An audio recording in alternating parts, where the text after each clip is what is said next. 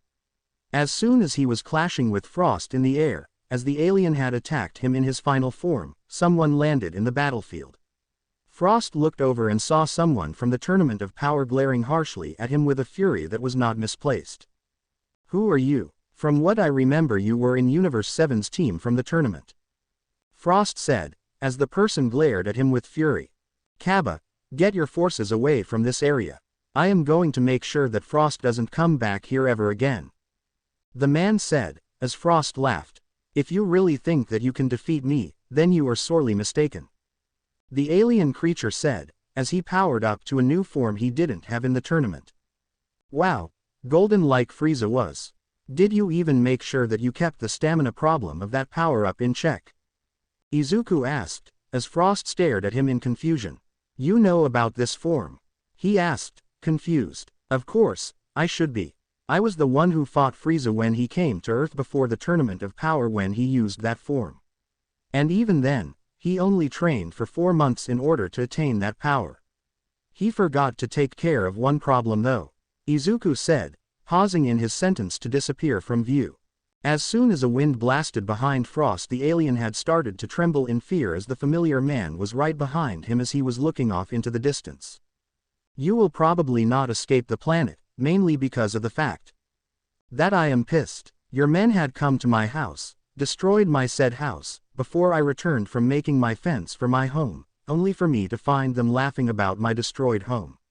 They even name-dropped you, stating that you told them to destroy any and all homes within the planet to sell the populace as slaves.